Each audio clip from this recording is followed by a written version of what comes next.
What is up, everyone? It's C.A.M.P here today. Welcome back to Season 2, the first episode of Season 2. And by the way, you're going to see a lot of sped up editing for this, because if I didn't speed up the editing for this, it would have taken probably about half an hour to show you this entire build. Now, first things first, I need to give a little bit of a shout out to Davy Jones. Not Davy Jones, the mythical figure, but Davy Jones, the Wasteland HOA agent, I guess you could call him.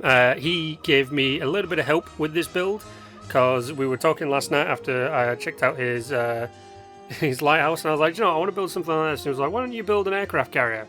And then we realised I don't have the building skill to build an aircraft carrier, so we decided to go for something a little bit smaller, and I think it was probably the better idea. Now, this is let me try and get this correct, a amphibious assault craft. Basically what it is it's a very small version of an aircraft carrier with a rear door that allows for things like hovercrafts and landing vehicles to deploy out of them. You've probably seen them in movies. I know I have, and you've probably, if you've ever watched Top Gear, you've probably seen it on that, because I'm pretty sure they did a thing with it in Top Gear. But basically what it is it's a very small aircraft carrier. Now, we thought about trying to do an aircraft carrier, and the sheer scale of an actual aircraft carrier is massive, as well as the fact that the hull at the bottom of the ship is very particular in its design.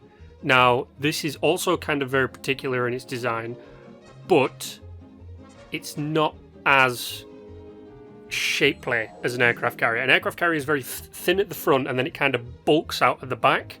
And the front is very thin, so it can cut through the water. Whereas this amphibious assault craft, is that the right term? Whatever. The ship itself that I'm doing has more of a bulk in it. It's thick. It's more juicy thick than anything. Now, the bridge itself, which is what is currently being constructed right here, is about 3 stories. Now, once again, Davy Jones, the guy who was helping me with this, was once a seaman. He was once a naval. I don't know what he was in the Navy actually, but he was in the Navy, in his American Navy, and he told me that the bridge for this has 3 levels. So it has an entrance level, it has a crow's nest, which is the second level, and then it has I guess you could call it a wheelhouse. I think it's called a wheelhouse at the top on the third one, where the captain would sit and, you know, command the ship. But the build height of where I'm building would be just above the 3rd level. So I kind of combined the crow's nest and the bridge, as it were, into one area, which is right here. And the front of the ship was kind of the front of the deck. Sorry, the front of the bridge. There we go. Was kind of So that's why I put in that little defensive platform right there to try and give it a little more of a sleeker kind of design, a little bit more of an edge to it. But this here is the runway, and if I am correct, and I think I am, the current aircraft carrier that the British have just built, which is, I think, the largest one in our fleet, the Queen Elizabeth, I believe it is called, has a ramp at the end, which is to assist with airplanes lifting off, because, you know, you get that little bit of extra thump. I don't know what, because aircraft carriers have catapults to help you, you know, pick up speed and get off the runway. I don't think the Queen Elizabeth has a super fast one, so it has that little ramp at the edge. So I've kind of thrown that on, and obviously I'm now inside the interior of the ship, building the crew area. This is basically smashing everything into one. There's a sleeping area, eating area, a little bit of a storage area, and a sitting area to eat food, as it were. So you've got your galley, your sleeping quarters, your crew quarters, and a little bit of storage all in one, because this thing is not that big. I could try and make it smaller, I could try and make it bigger, but I was pretty much at the edge of the build height. So what I decided to do was throw in as many as I could. So right there was the little crew, and the next thing I decided to throw in was the turbine room. Now, a lot of things now are nuclear powered.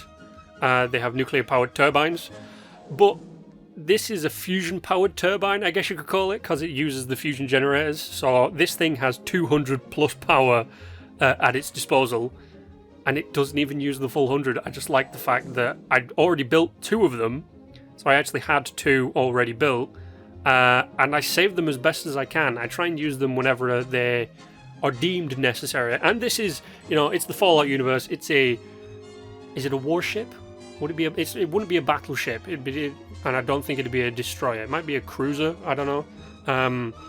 So it runs on these 2 little generators here in the power room, and I quite liked it. I threw in a little lunchbox because an engineer might just be munching down on his lunch when he's keeping an eye on the fusion generator. But the wiring inside this ship is interesting. But I think it's about time I take you on a full tour of this thing. So the back entrance, as you can see, has this deployment area, which is accurate to the actual ship in real life. I don't know what that is right there. That's kind of a little clip going in right there. But here it is, the little front of the ship where the ramp would be. I have attracted parasites. We can see that I've put in a mast system and radar dishes at the back, and there's also a little boat here, which is where I had to put the camp down itself to start building, and I completely and utterly forgot to take out that floor. But yeah, I quite like it. I could have made it lower into the ground, but only by like a centimetre. So we have the ability to actually close the back, which is pretty cool. I've never really used this door before, so it was quite nice to see this. And of course we have a little bit of storage. We've got some crafting. This is this is the funky ass power system. So what I've done is I've put in a connector, and for the lights there's just a connector and then a power distributor, so it's a power radiator, so it radiates power in a small vicinity. So that's how I power the lights. The power for what I'm going to show you in a second, because there is a little bit of a secret thing. Now, Davy Jones will have to correct me on this if this actually exists in the actual ship in real life, because most naval ships have some form of battle room, I'm going to call it. I don't know what it's actually called. There's a room where you go sit where all your weapon systems would be, and your radar and your whatever, your other particular dishes. But I thought I would try and specialize this. So the ship itself, I decided to make a surveillance vessel. So it does indeed have a little room that I will show off after I pretend to be a plane and take off. Yeah, I was going to do the deck in all metal roof, but it just didn't look right. I wanted to distinguish the takeoff lane, as it were.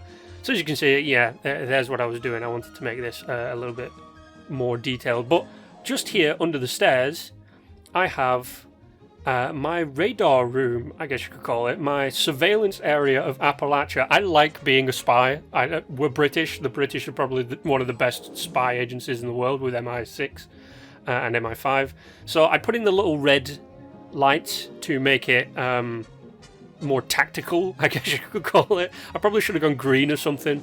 The lights don't really show up that good in the daytime. They're a lot better at night. But that's my little radar room, where one bloke would sit and be like, yeah, we're detecting missiles or something. This is the crow's nest section, as you can see, with my little masts up here. I tried my best, Davey, to stick to actual wiring that you would see on a ship with the masts. I actually pulled up some pictures.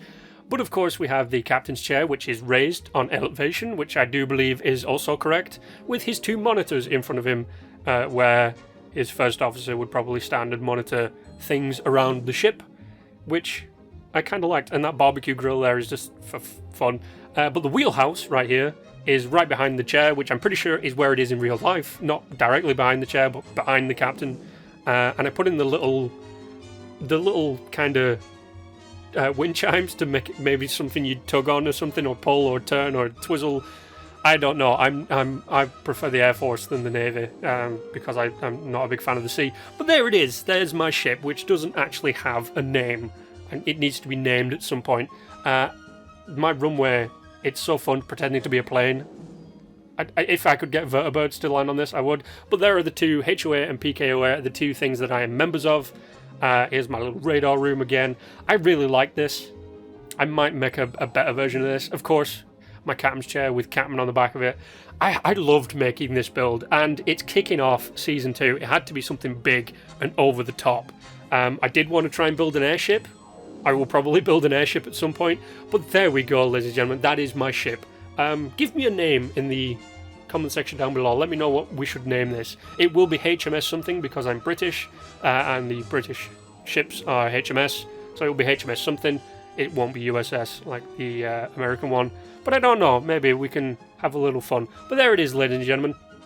My little ship. Do not forget to like, share, and subscribe, and put the name of the ship that we will vote on in the comment section down below. But until the next time, you know the drill. Like, share, and subscribe. And as always, stay awesome.